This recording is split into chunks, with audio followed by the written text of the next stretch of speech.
राधे राधे दोस्तों। तो आइए देखते हैं गुरुदेव की एक और मज़ेदार वीडियो जिसमें उन्होंने बहुत ही अच्छी शिक्षा दी है।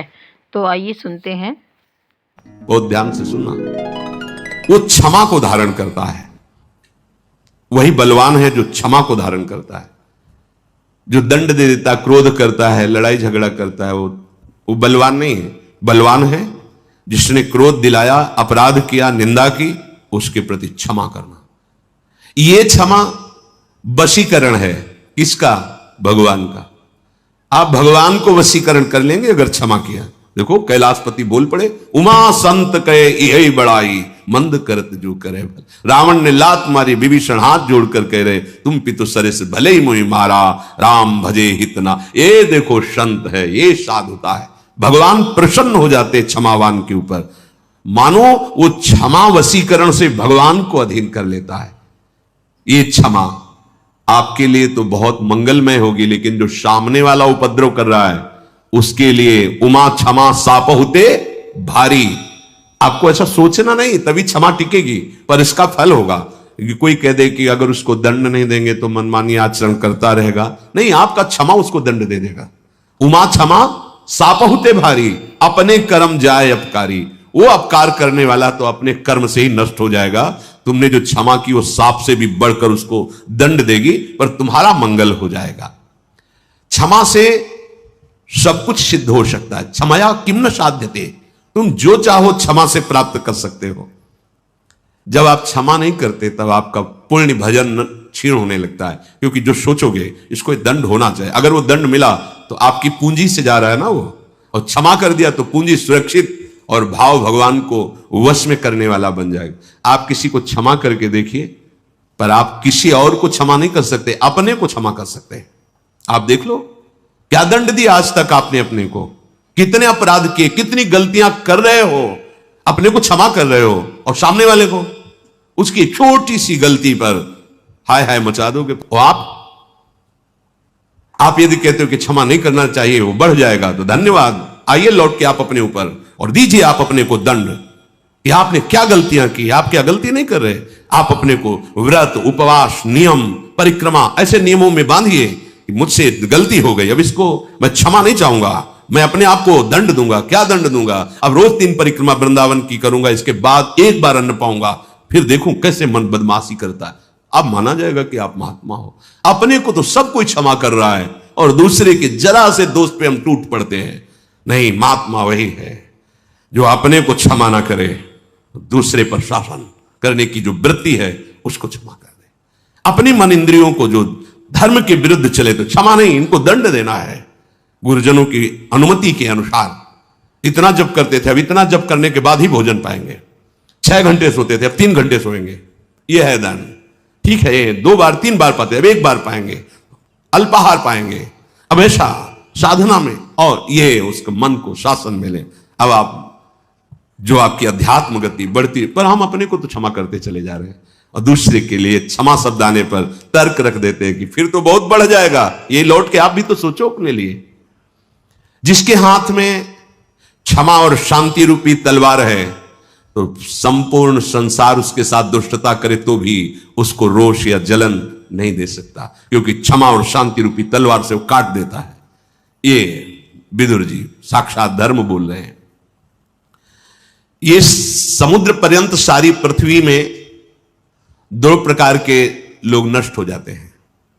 एक वो जो गृहस्थ होकर अकर्मण्य हो जाते हैं, कायरता धारण करके कार्यों में, कर्तव्य कर्मों में प्रवृत्त नहीं होते। फिर क्या होगा? फिर अकर्तव्य कर्मों को करोगे। इसीलिए इस साधना से, महापुरुषों के वचनों से, कि वो ऊंचाई नहीं प्राप्त होती, पर साधना से असाधन छूट जाता है। असाधन छूटते ही आपका हृदय ऊंचाई की तरफ चलने लगता है। जो गृहस्थ होकर अकर्मण्य है वो नष्ट कर लेता है अपने आप को, अपने परिवार को। अपने कर्तव्य का पालन करो। यहां कर्म का तात्पर्य कर्तव्य का पालन करना है। अगर कर्तव्य का पालन नहीं कर रहे हो, अकर्तव्य कर रहे हो, तब तो वैसे ही नष्ट हो जाओगे। और जो सन्यासी होकर, बैरागी होकर जीने के लिए व्यापार आदि कुछ भी ऐसे कार्य करता है, वो नष्ट हो जाता है। वैरागी का जीवन, प्रभु का भरोसा। रात दिन अपने गुरु के उपदिष्ट उपासना में लगना, अपने भरण पोषण की चिंता न करना। अपने भरण पोषण का जिम्मेवारी आराध्य देव गुरुदेव की है, हमें तो सिर्फ उनकी आज्ञा का पालन करना है। किसी भी तरह का कोई ऐसा कार्य न करना जिससे हम ये माने कि इसके द्वारा हमारा भरण पोषण होता है। हमारी जो आराधना है उस पर चले जा रहे हैं। योगक्षेमम वहां में हम गुरुदेव करेंगे, आराध्य देव करेंगे। सन्यासी होकर के कार्यों में लगना, अर्थ प्राप्ति के लिए, सुख भोग के लिए, नाना प्रकार नहीं, आपका एक ही कार्य है, निरंतर चित्त वृत्ति को भगवदाकार करना। आपके शरीर का भरण पोषण, समाज की व्यवस्था, ये सब भागवतिक प्रभाव से होगी। आपको इसके लिए उपाय नहीं करना है, इसके लिए उपाय नहीं करना है। अपने सारी की सारी ऊर्जा शक्ति भजन में, भगवत चिंतन में, और उसी से जगत मंगल, सर्वे भवन्तु सुखिना। हमारे भजन का फल सर्वे भवन्तु सुखिना, सब सुखी हो, सब स्वस्थ रहे, सबकी बुद्धि धर्म में लगे, सब भगवान का भजन करते हुए आनंद को प्राप्त हो। हमारा उपाय केवल परमार्थ की वृत्ति, निरंतर भजन, निरंतर उपासना में लगे रहना। अन्य कोई ऐसे नौकरी व्यापार आदि ऐसा नहीं, या आप वैरागी वेश धारण किए हुए हैं और आप धनोपार्जन के लिए किन्हीं क्रियाओं में लगे हैं, नहीं नहीं, ऐसा नहीं। मर्यादा है। आप गृहस्थ हैं तो आप ऐसा, इसीलिए अगस्त्य जी ने इंद्रद्युम्न राजा को शाप दिया था, तुम राजपद कर्तव्य कर्म का त्याग करके किस ऋषि से आज्ञा ली, किस ऋषि से विरक्त भाव लिया, आप कैसे बैठे हो? तभी कहा जा हाथी हो जा, शाप दिया था। गृहस्थ होकर के अपनी मर्यादा से चलो, प्रभु का भजन करना, सेवा करना, नाम स्मरण करते हुए कर्तव्य कर्मों को करो, रात दिन मेहनत करो, कर्तव्य कर्म करो, समाज को सुख पहुंचाओ, परिवार को सुख पहुंचाओ, वो सब प्रभु को समर्पित कर दो, वही भगवत प्राप्ति करा देगा।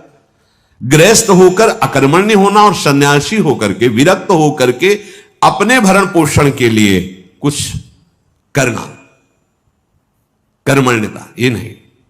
वैरागी तो निरंतर चेतना जागृत से लेकर मृत्यु तक हमारा एक ही उद्देश्य है, तपस्या, भजन, शांति, सारे जगत का मंगल। ये हमारी सेवा, ये हमारी सेवा है। इसके लिए नहीं भी बड़े परोपकार, ये परोपकार नहीं, ये हमारी सेवा है, हमारे मालिक का आदेश है। खूब भजन करो, संयम से रहो और सबका मंगल, सब जगत का सुख का हेतु बनो। विदुर जी कह रहे हैं, जो कठोर बोलता है, दुष्ट पुरुषों का आदर करता है, वो पतित हो जाता है। जो कभी कठोर नहीं बोलता, दुष्टों का संग नहीं करता, वो इस लोक में भी और परलोक में भी आदर पाता है।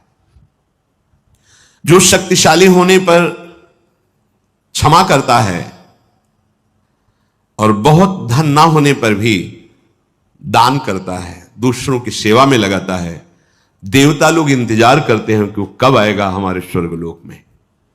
न्यायपूर्वक उपार्जित किए हुए धन के दो दुरुपयोग हैं। अपात्र को दे देना, धन बहुत सोच समझ के देना चाहिए।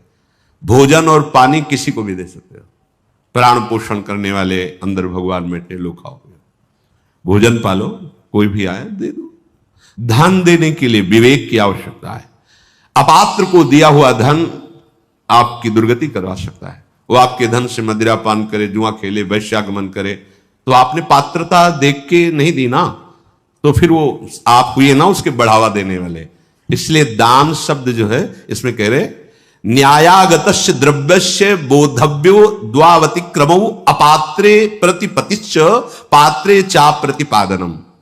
जब आपको पात्र मिला तो दिया नहीं, और अपात्र को धन दे दिया तो ये धन आपका व्यर्थ गया, आपको पतित करा देगा।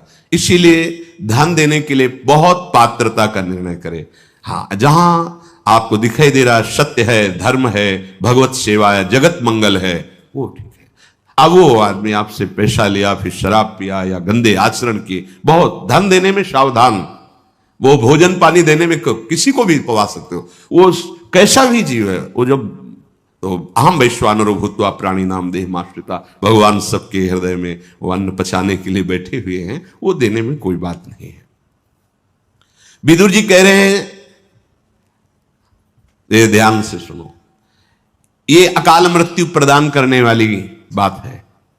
जो हरणम च परश्वानाम परदाराभिमर्शनम सुहृदश्च परित्यागस त्रयो दोषा क्षयावह।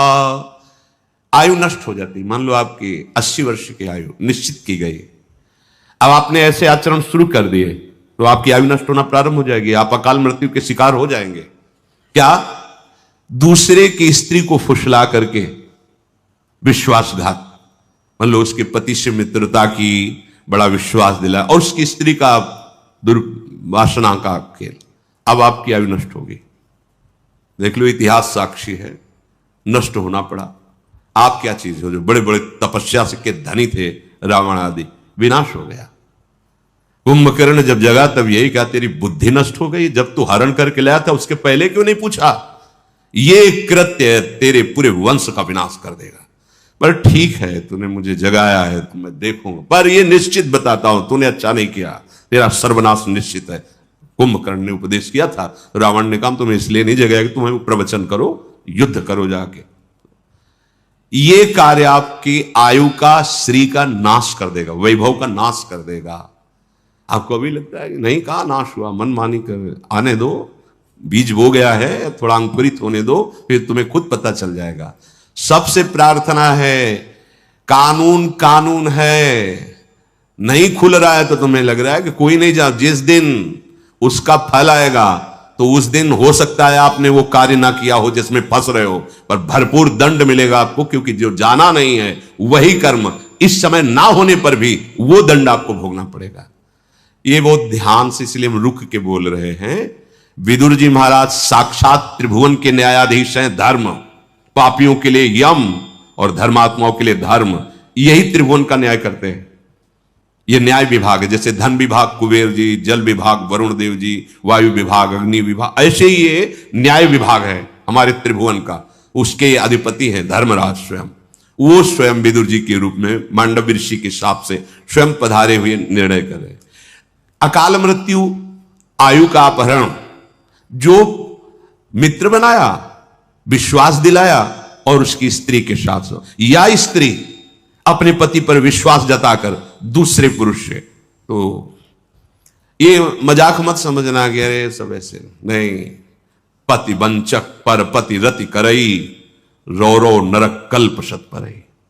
बड़ा सावधानी का विषय है। जैसा आपके भाग्य में संविधान है, गृहस्थी में शांत रहो, गंभीर रहो। ये कुछ नहीं है इधर उधर रूप रंग देखकर जो मनमानी आचरण, ये तुम्हारी आयु को, तुम्हारी श्री को नष्ट कर देंगे। दूसरे को विश्वास दिलाकर उसके धन का अपहरण कर लेना, विष दे देना, मार दिया, धन ले लिया, छीन लिया आदि।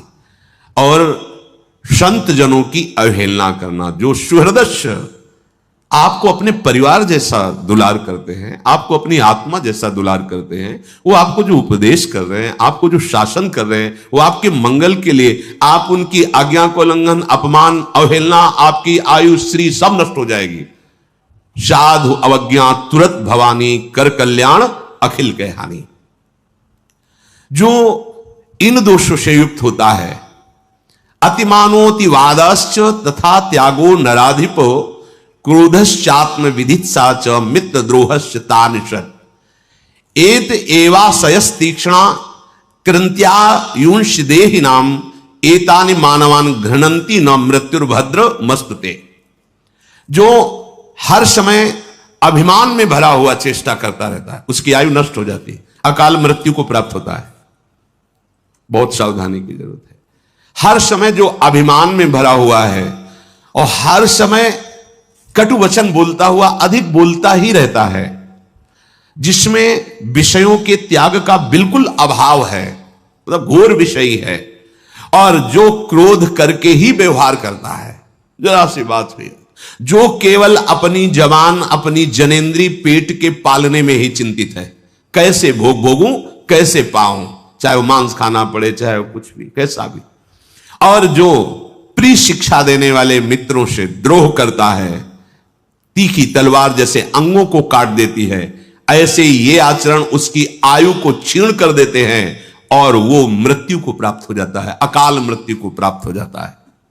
अत्यंत अभिमान में भरे रहना, बहुत गलत सलत वाणी से बोलते रहना, बिल्कुल विषयों के त्याग का अभाव, अर्थात घोर विषयी, घोर क्रोधी, जो जबान और जनेंद्री, रसेंद्री और जनेंद्री का ही लंपट है, जो उत्तम शिक्षा देने वाले मित्रों से द्रोह करता है, तो जैसे तीखी तलवार अंगों को काट देती है, ऐसे ये आचरण उसकी आयु को नष्ट कर देते हैं, वो अकाल मृत्यु को प्राप्त होता है। जो अपने ऊपर विश्वास जता करके, विश्वस्तस्य येति यो दारान यश्चापि गुरु तल्पगा, उसको मित्र बनाता है, बड़ा विश्वास दिलाता है और फिर उसकी स्त्री के साथ समागम करता है। वहां भी सारे में वर्णन, यहां भी वर्णन। और जो पूजनीय गुरु के समान, जैसे माता है, बहन है, बड़े भाई की पत्नी है, ये सब गुरु के समान पूजनीय है। जो इनके साथ गलत कार्य करता है, इनकी आयु नष्ट हो जाती है, इनका बुद्धि नष्ट हो जाती है, इनका श्री वैभव नष्ट हो जाता है। बहुत ध्यान से सुनो, यही हमारी ऐसी गलतियां होती हैं जो हमारी बुद्धि को भ्रष्ट कर देती है, हमारे जीवन को नष्ट कर देती है। पहला, किसी से भी मित्रता करके ऐसी भावना मत करो कि उसके घर में जाकर विश्वासघात करो उनकी पत्नी के साथ, ऐसा। और जो आपकी पूज्या है, जैसे माँ है, बहन है, बेटी है, बड़े भाई की पत्नी, माता के समान मानी गई है, पूर्व में चरण छूते हैं, मां के समान उसको समझते हैं, तो इनको गुरु तुल्य मानना। जैसे हम गुरु को आदर से देखते हैं, ऐसे बेटी के प्रति, बहन के प्रति, अपनी माता के प्रति, ऐसे बड़े भाई की पत्नी के प्रति हम ऐसे भाव, अगर ये इनके साथ गलत भाव, तो आपकी आयु नष्ट हो जाएगी, आपकी श्री कीर्ति नष्ट हो जाएगी। जो किसी के भी साथ जो नीच आचरण वाली स्त्रियां हैं, अर्थात जो अर्थ आदि के लिए अपने देह को बेचती, ऐसों के साथ उसकी आयु नष्ट हो जाती है, उसका श्री कीर्ति नष्ट हो जाती है। और जो ब्रह्म ऋषियों की प्रति अपराध कर देता है किसी भी तरह का, जैसे रसिक मुरारी जी के चरित्र में आया कि राजा ने जब देखा बहुत संत सेवा हो रही, तो उन्होंने वहां अपना अधिकार जताना, नष्ट हो जाओगे। जो भागवत धर्म की सेवा में भागवत भाव को प्राप्त हुए जन है, तो सारा वैभव उनके चरणों में लुटता है। यदि आप शासक होकर, बड़े अधिकारी होकर, या आप बलवान होकर उसका अपहरण करते हैं, तो आपकी आयु नष्ट हो जाएगी, आपका श्री तेज पुण्य नष्ट हो जाएगा। जो किसी भी अहम में आकर के ऐसे जनों से सेवा कार्य के लिए आज्ञा करता है, संत जनों से, जो ब्रह्म ऋषि जन है, भगवत आराधन परायण है, आप बलवान हैं, आप पदाधिकारी, आप ऐसा, और आप उनसे आज्ञा करते हैं, तो आपके सुकृत नष्ट हो जाएंगे, आपकी आयु नष्ट हो जाएगी। जो आपकी शरण में आ गया है, अब चाहे अपने प्राण देने पड़े, पर उसका अहित नहीं होने देंगे।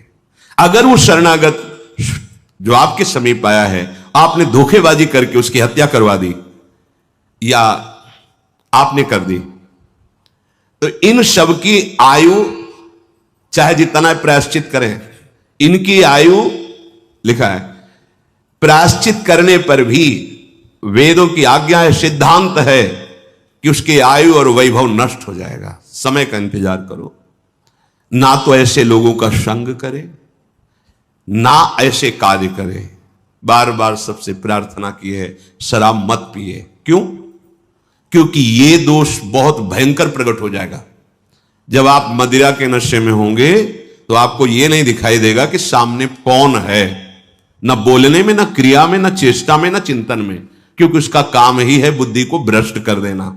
इसीलिए मना करते हैं हाथ जोड़कर, न तुम्हारे स्वास्थ्य के लिए अच्छा है, न तुम्हारे परलोक के लिए अच्छा है, न समाज के लिए अच्छा है, किसी भी तरह से अच्छा नहीं। मदिरापान करना, पर स्त्री गमन करना, अभिमान भरी चेष्टा करना, अधिक गाली आदि बोलते रहना, और विषयों में खूब अनुराग रखना, अर्थात विषयों का त्यागी ना होना, हर समय क्रोध नाक में रखे रहना, अपने रसेंद्री और जनेंद्री के ही भोग का केवल चिंतन करना, मित्र द्रोह अर्थात अपने मित्र पर विश्वास दिलाकर उसकी स्त्री के साथ समागम करना, और जो गुरु के समान पूज्य हैं उनके साथ ऐसी वृत्ति रखना।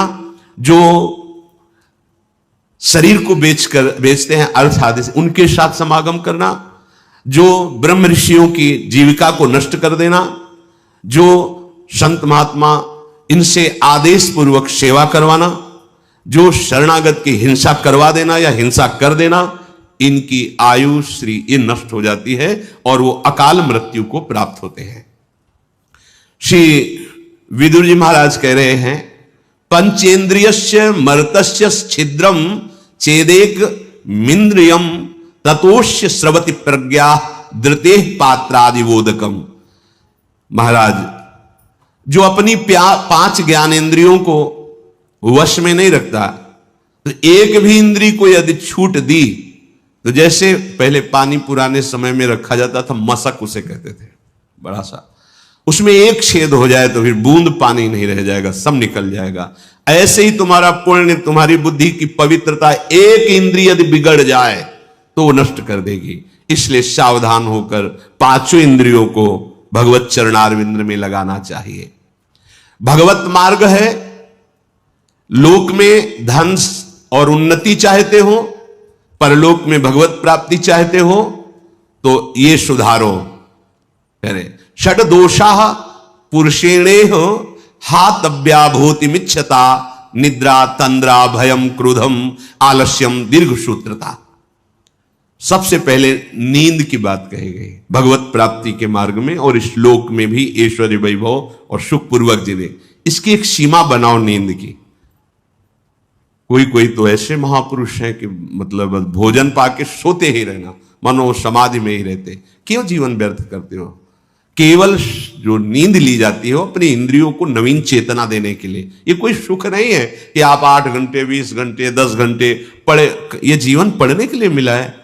अरे खूब नाम जप करो, अच्छे कार्य करो, समाज सेवा, देश से, इसके लिए शरीर मिला है। ये छूट जाएगा इसको। ये जो ऐसे दुलार करके शरीर को रख रहे हो आप, इसकी गति क्या होगी जानते हो? सड़ जाएगा, जला दिया जाएगा। काम निकालो, काम ऐसे शरीर को प्रयोग करो जैसे कंजूस आदमी किसी नौकर को लावे, वो 8 घंटा के बाद उसको 500 रुपया देने हैं तो कोशिश करेगा कि 10 घंटा ले, इससे और काम ले ले। ऐसा प्रयोग करो इस शरीर से। कम इसको नींद दो, जितने से आपकी इंद्रियां चेष्टा युक्त रहे, प्रमाद ना आवे। शास्त्रों में संतों ने अनुभव किया, जो अधिक श्रम करते हैं 6 से 7 घंटे बस, अधिक श्रम वालों। साधकों के लिए तो 5 घंटे बहुत पर्याप्त है, और उत्तम साधकों के लिए 3 घंटे।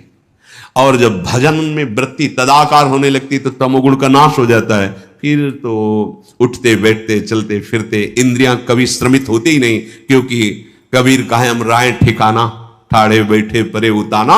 कबीर कहे हम राय ठिकाना, परम विश्राम इंद्रियों को भगवान के चिंतन में मिलता रहता है।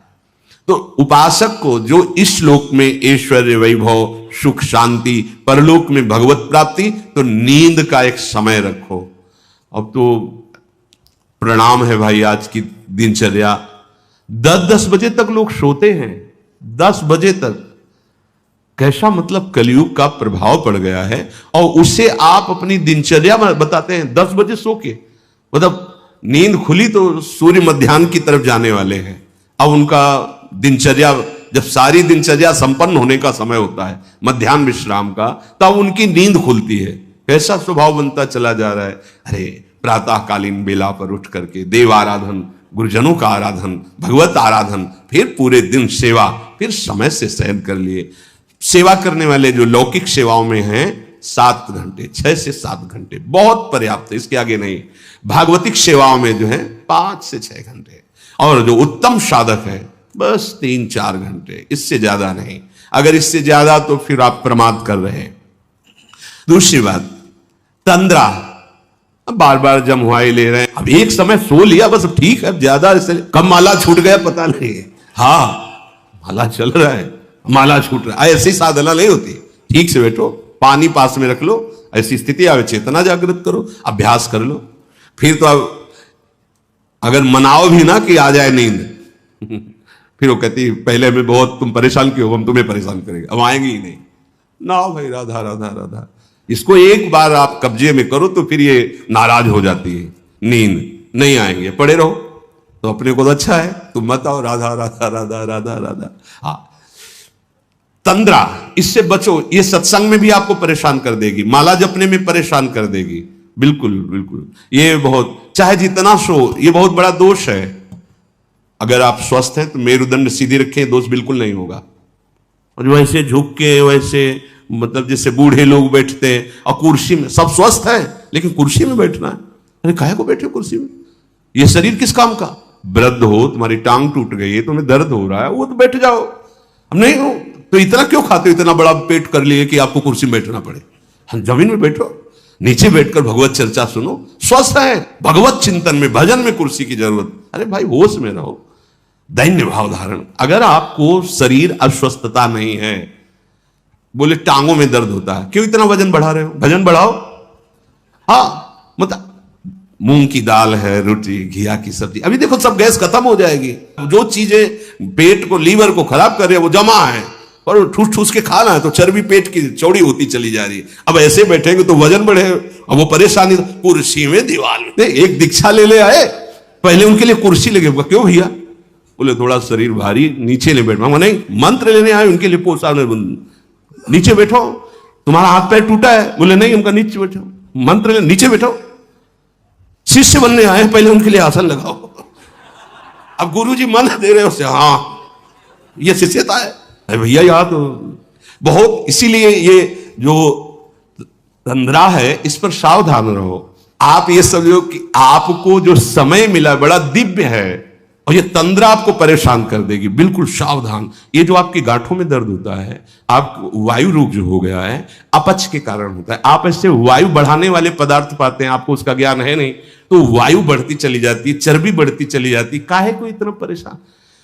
सीधे सरल भोजन पाओ, सात्विक भाव पाओ, अल्पाहार करो और थोड़ा चलो, व्यायाम करो, तो आप इन दोषों से बच जाएंगे। मानिए बात।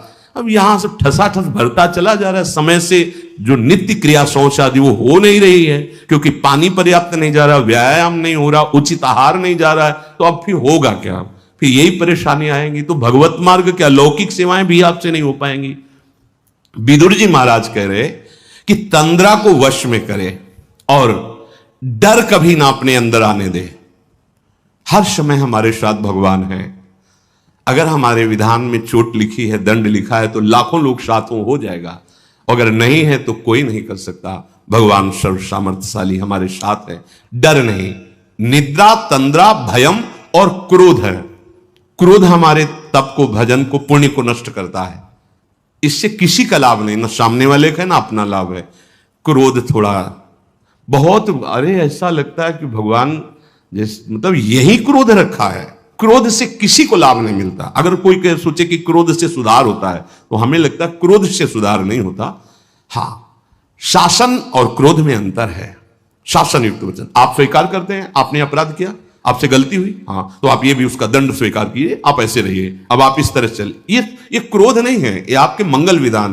क्रोध किसी को गाली देना, कड़वे शब्द करना, किसी को पीड़ा पहुंचाना कोई अपराध नहीं, जरा सी बात है, और आप उसमें बहुत बड़ा झगड़ा कर लेते हो। इससे आपकी बुद्धि परमार्थ से विलग हो जाएगी और लोक में भी आपका मंगल नहीं होगा। विदुर जी कह रहे निद्रा, तंद्रा, भयम, क्रोधम और आलस्यम, आप अपने जीवन के साथ इस तरह का खिलवाड़ न करें। अगर हम समय से सो चुके हैं तो अब नींद के साथ हम लड़ेंगे। हमें आलस्य नहीं करना। मतलब कोई भी नियमावली जो आपके जीवन में मिली है उसमें आप प्रमाद मत कीजिए। आलस्य का तात्पर्य आप प्रमाद से, ऐसे नहीं, उसको अक्षरशः पालन कीजिए।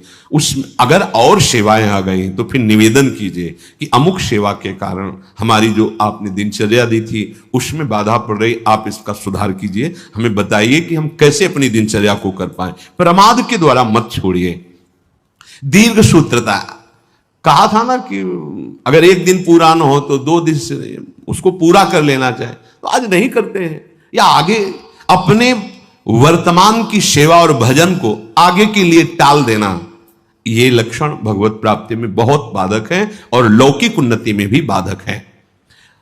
मनुष्य को परम मंगल प्राप्ति के लिए ये समझ लेना चाहिए कि उसका परम मंगल सत्य से ही होगा।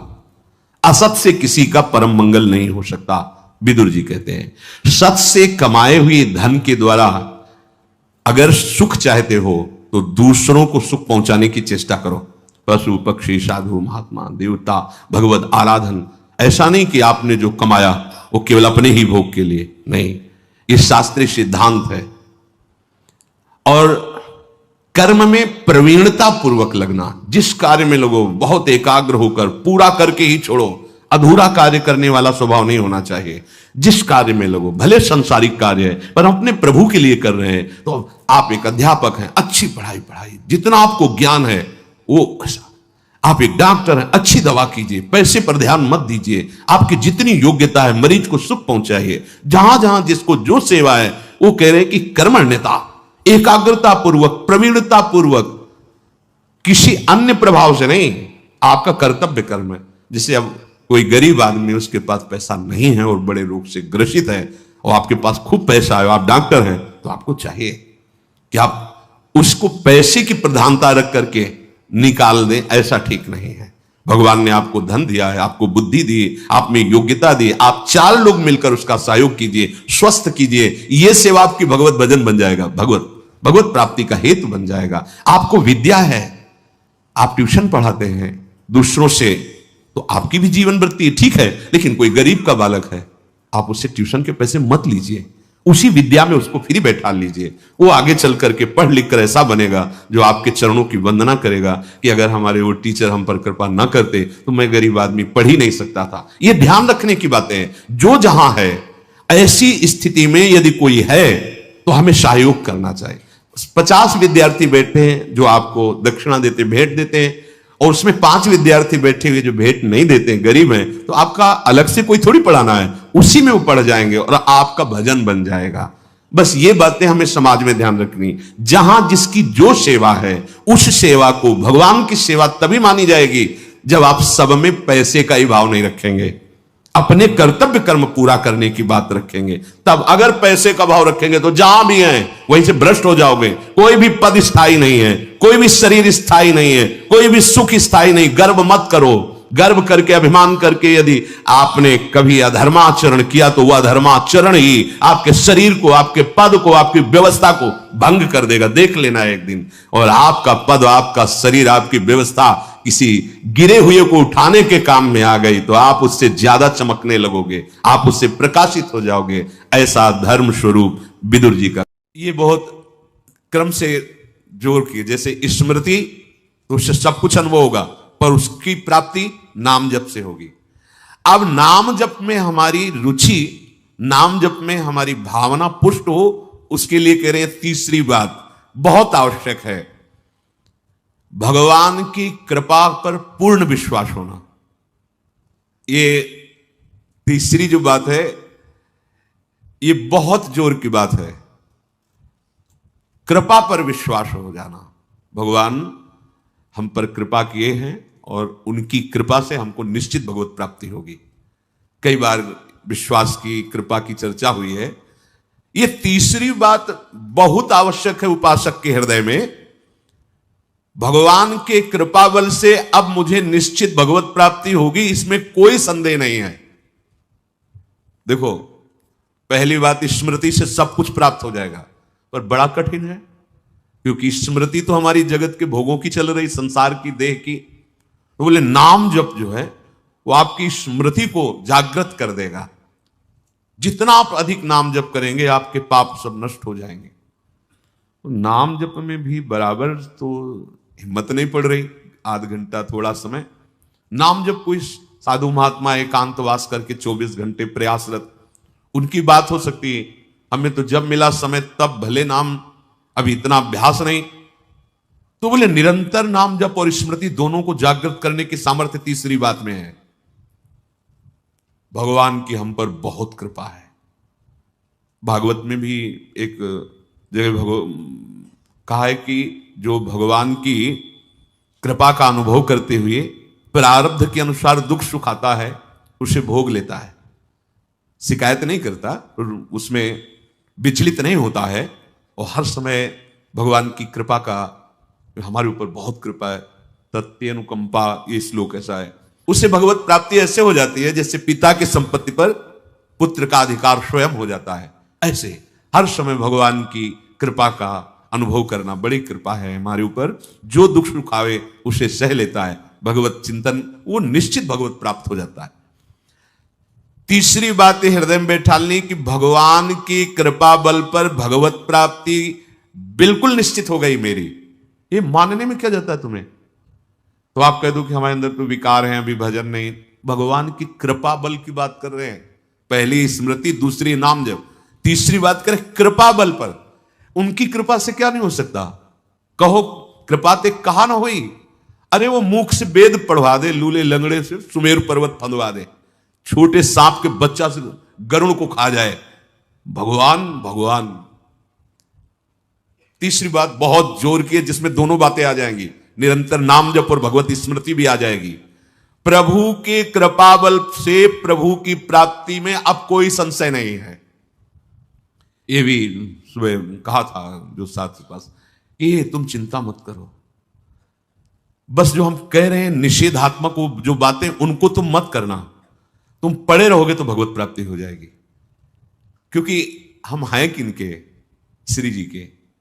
यहां जो भी आप छोटी सी भी चेष्टा कर रहे हैं, बहुत बड़ा भजन हो रहा है, महल में है, वृंदावनेश्वरी के धाम में है, एक छोटी सी भी चेष्टा, जैसे कहीं सोनी लगा दिया, कुछ भी जो भी चेष्टाएं कर रहे हो, खान पान संबंधी भी जो चेष्टाएं करो, वो आपका भजन। या फिर स्वार्थ आपने भजन गए, तुम चिंता मत करो भगवत प्राप्ति की।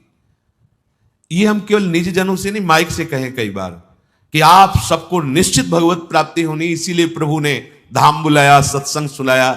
अगर प्रभु को अपनी प्राप्ति न कराना होता तो संयोग क्यों देते? हम फंसे होते माया प्रपंच में। तो तीसरी बात कि अब हमें कोई संशय नहीं, मेरे को भगवत प्राप्ति निश्चित होगी, क्योंकि मुझे भरोसा है श्री जी का, मुझे भरोसा है वृंदावन का, मुझे भरोसा है आचार्य और गुरु का। अब ये बातें हमें डर पाओ मत। हाँ, हमारी कमजोरी है, हम अभ्यास कर रहे हैं भजन का, पर अब मुझे ये भय नर्क स्वर्ग अपवर्ग आसने, ये आ गया भरोसे से, ये कृपा का भरोसा हुआ तो बात आ गई। मानो भगवान की प्राप्ति बस मेरे को हो ही गई, ऐसे रोज सोचना है। हे महापुरुषों के वचन है। तीसरी बात बहुत जोर की है, नाम जप और भगवत स्मृति इसी में आ जाएगी, क्योंकि भगवान की कृपा से सब कुछ हो जाता है। मुझे इस जन्म में भगवत प्राप्ति पक्का होगी, भगवान की कृपा बल से, प्रियाजू की कृपा से। अब मुझे ऐसी भावना करनी कि बहुत जल्दी भगवत प्राप्ति। मेरे में अब अनुभव हो रहा है कि प्रियालाल की कृपा बढ़ रही है, विकार क्षीण हो रहे हैं, भाव बढ़ता जा रहा है, मुझे बहुत जल्दी भगवत प्राप्त। ये सोचना है, सोचना है। जब हम गंगा किनारे भ्रमण कर रहे थे तो एक लाल जी योगी नाम के महात्मा थे, तो रात्रि में, प्राय संत जन रात्रि में जगते हैं, तो वो उनसे मिलने गए, तो रेत में ऐसे कपड़े का वो तंबू उसी में थे। उन्होंने कहा देखो, तुम्हें जो बनना है वो सोचो, जो सोचोगे वही बन जाओगे। तो छोटी सी डायरी रखते थे, एक पेन लिखा, उसी समय आज भी वो लिखी रखी, जो तुम्हें बनना है वो सोचो, वैसा सोचो, जैसा सोचोगे वैसा तुम बन जाओगे। सोचो। भगवान की हम पर बहुत कृपा है, हमारे अंदर दैवी संपदा बढ़ रही है, विकार धीरे धीरे क्षीण हो रहे हैं, मतलब मुझे प्रभु मिलने वाले हैं, मुझे प्रभु मिलने वाले। आप देखो इसका प्रभाव देखो। प्रभु की कृपा से अवश्य अवश्य अवश्य मुझे भगवत प्राप्ति होगी। बस अब तो भगवत प्राप्ति होगी ही, क्योंकि प्रभु की कृपा है। ये शब्द पकड़ो, अंदर तुम्हारे अंदर अपने में कोई बल नहीं, अपने में कोई साधना नहीं, पर यहां कृपा की बात है। भगवत कृपा बल।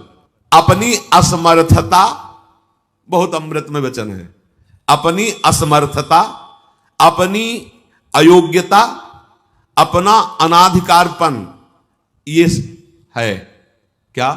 मैं अधिकारी नहीं हूं भगवत प्राप्ति का, मैं योग्य नहीं हूं भगवत प्राप्ति, मेरे में कोई सामर्थ्य नहीं, ये है। पर भगवान की कृपा से मुझे इतना विश्वास हो गया कि मुझे भगवत प्राप्ति होगी। अब क्या समस्या है? देखो, बहुत आनंद की बात है, मुझे भगवत प्राप्ति होगी भगवान की कृपा से, श्री जी की कृपा से।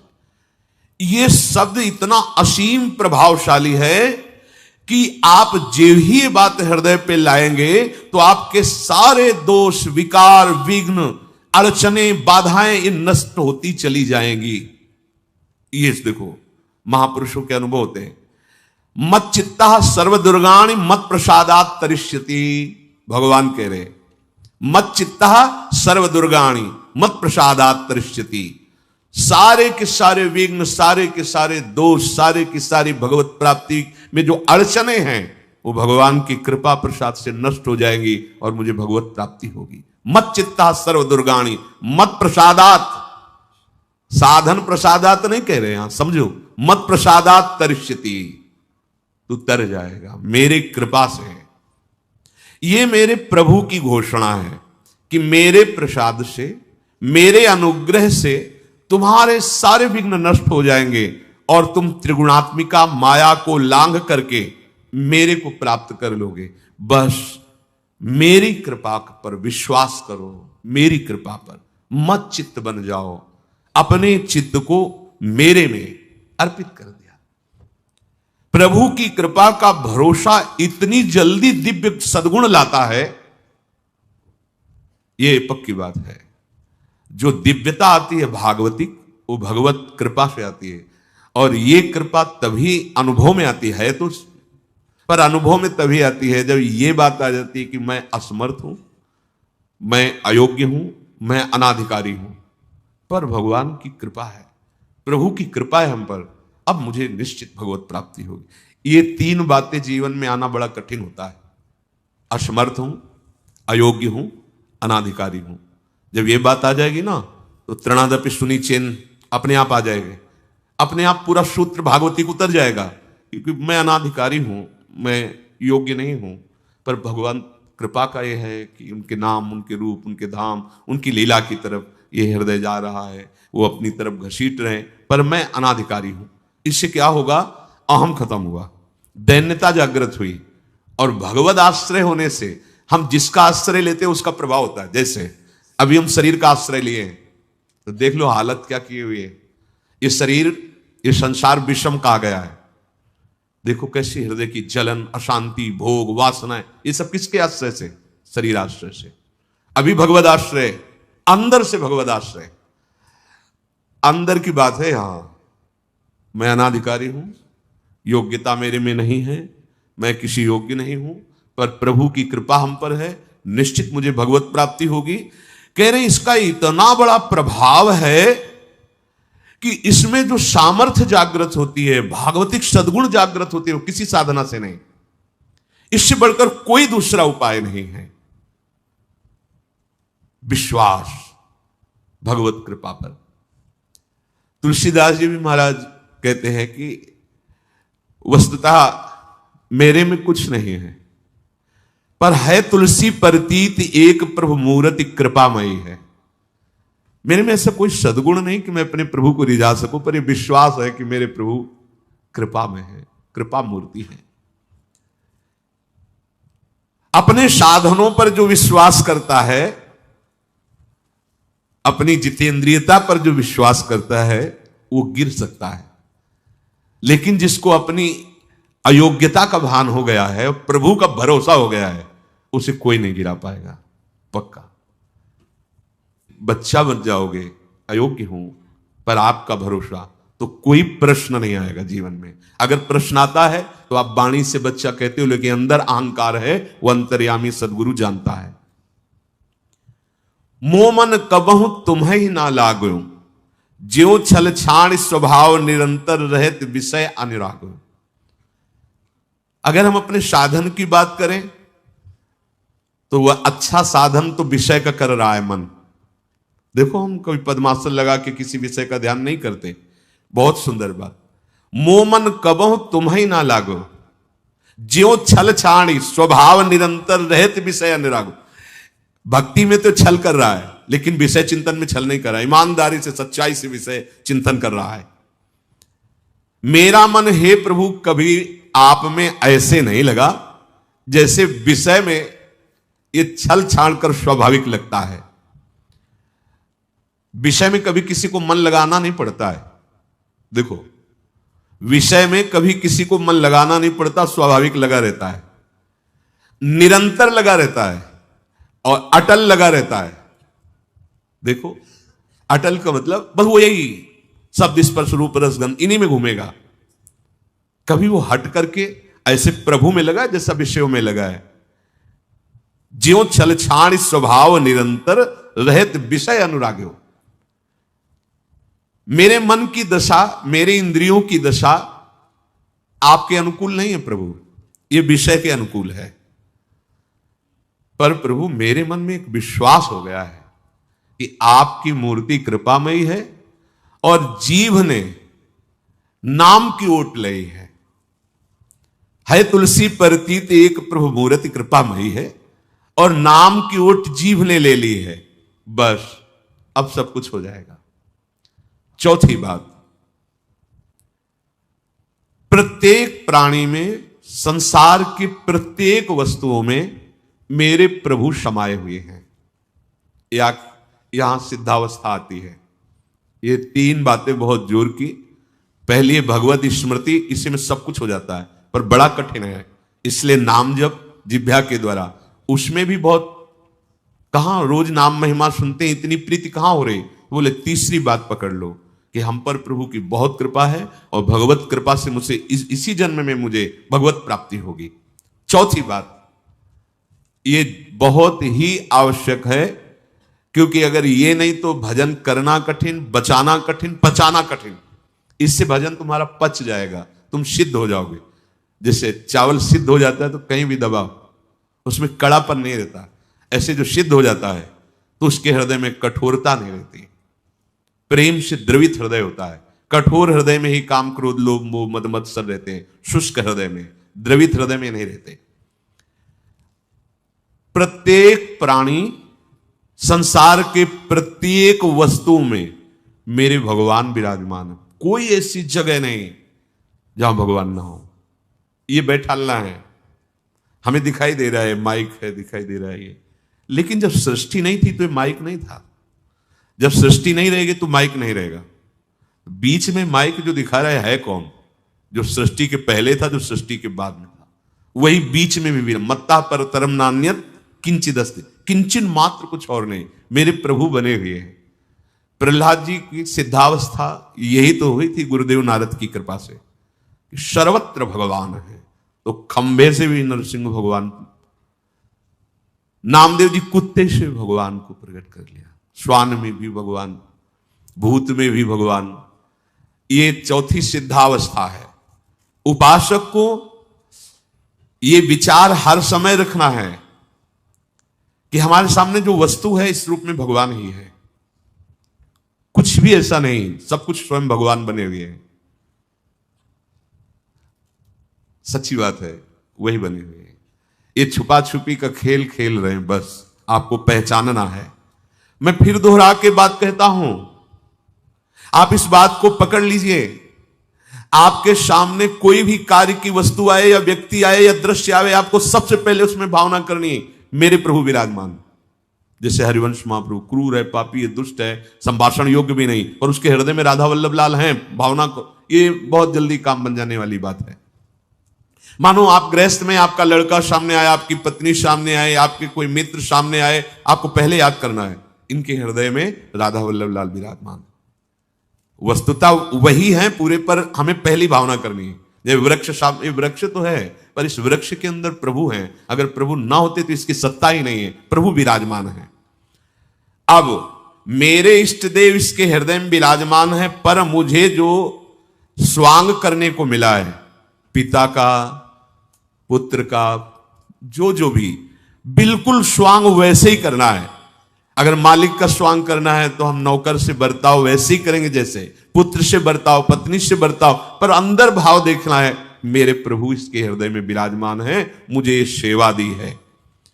आपका यदि स्वांग सही निकला, देखो स्वांग सही निकलने का मतलब आप में ये कभी भाव नहीं आना चाहिए कि मैं पिता हूं, पिता का स्वांग कर रहा हूं, सामने आराध्य देव पुत्र के रूप में, तो डांटना भी वो पूजा हो जाएगी भगवान की।